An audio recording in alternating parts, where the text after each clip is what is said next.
Hello people, Deepan short movie റിവ്യൂയിലേക്ക് എല്ലാവർക്കും എൻ്റെ ഹൃദയം നിറഞ്ഞ സ്വാഗതം. റിവ്യൂയിലേക്ക് പോകാം. 2025 ജനുവരി 2 അഖിൽ പോളും അനസ് ഖാനും സംവിധാനം ചെയ്ത ഒരു ക്രൈം ഇൻവെസ്റ്റിഗേഷൻ ആക്ഷൻ ത്രില്ലർ ചിത്രമാണ് ഐഡൻറ്റിറ്റി. കേന്ദ്ര കഥാപാത്രങ്ങളായിട്ട് എത്തിയിരിക്കുന്നത് ടൊവിനോ തോമസ്, തൃഷ കൃഷ്ണ, വിനയ് റോയൊക്കെയാണ്.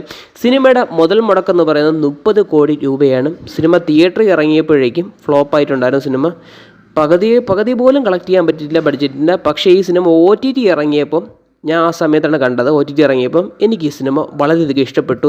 എന്തുകൊണ്ട് ഈ സിനിമ തിയേറ്ററിൽ പൊട്ടിപ്പോയെന്ന് എനിക്കറിയത്തില്ല, ഒരു ഐഡിയ കിട്ടുന്നില്ല.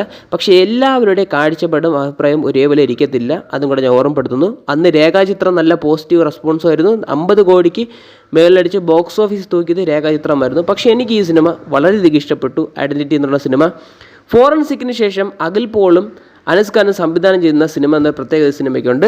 സിനിമയുടെ ഒരു പ്രധാന കഥയെന്ന് പറയുന്നത്, അലീഷ എന്ന് പറയുന്ന ഒരു റിപ്പോർട്ടർ ഒരു കൊലപാതകം നേരിട്ട് കാണുകയാണ്.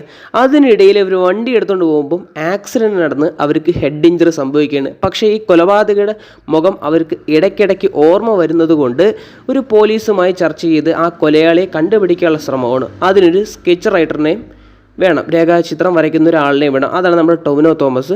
ടൊവിനോ തോമസിൻ്റെ ഒരു കഥാപാത്രം എന്ന് പറയുന്നത് കിടിലൻ കഥാപാത്രമാണ്. വ്യത്യസ്തമായ, ഇതുവരെ വന്ന ടൊവിനോ ചിത്രങ്ങളിൽ എനിക്ക് വ്യത്യസ്തമായി തോന്നിയിട്ടുള്ളൊരു കഥാപാത്രമാണ് ഈ ഹരൻ ശങ്കർ എന്ന് പറയുന്ന കഥാപാത്രം. വളരെയധികം നീറ്റായിട്ട് ചെയ്തിട്ടുണ്ട് ആ കഥാപാത്രം. അദ്ദേഹം ഒരു സ്കെച്ച് റൈറ്റർ മാത്രമല്ല, അദ്ദേഹം ഒരു മിലിറ്ററി ഫോഴ്സിൻ്റെ ഒരു വർക്കറും കൂടെയാണ്.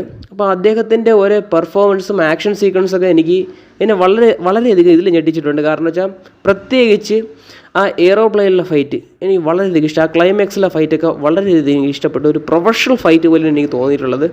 കിടിലമായിട്ട് പെർഫോമൻസ്. പിന്നെ തൃഷ കൃഷ്ണയാണെങ്കിലും വിനയ് റായാണെങ്കിലും നല്ല വൃത്തി അഭിനയിച്ചിട്ടുണ്ട്.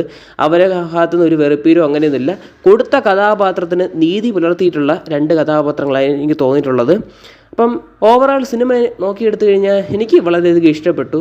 സിനിമ ഒരു 2 മണിക്കൂർ 35 മിനിറ്റ് റണ്ണിങ് ടൈം വരും. 2.5 മണിക്കൂർ സമയം വരുന്നുണ്ട് സിനിമ എങ്ങനെ നോക്കിയാലും ഒരു പ്രേക്ഷകൻ എന്ന നിലയിൽ എന്നെ ഈ സിനിമ വളരെയധികം പിടിച്ചിരുത്തുന്നുണ്ട്. അതിലെനിക്ക് വളരെയധികം ഇഷ്ടപ്പെട്ടു സിനിമ. അപ്പോൾ ആരും കാണാതെന്നിരിക്കേണ്ട, ഈ സിനിമ ഒന്ന് കണ്ടു നോക്കുക. നിങ്ങൾക്ക് ഇഷ്ടപ്പെടാതിരിക്കാം. ഇപ്പോൾ OTT വഴി അവൈലബിളായി തുടങ്ങിയിട്ടുണ്ട്. അപ്പം ഇത്രയൊക്കെ ഉള്ളൂ ഐഡൻറ്റിറ്റി എന്ന് പറയുന്ന സിനിമയെക്കുറിച്ച് എനിക്ക് പറയാനുള്ളത്. വീഡിയോ ഇഷ്ടപ്പെട്ട് കഴിഞ്ഞാൽ ലൈക്ക് ചെയ്യുക, ഷെയർ ചെയ്യുക, സബ്സ്ക്രൈബ് ചെയ്യുക. അപ്പം താങ്ക്സ്.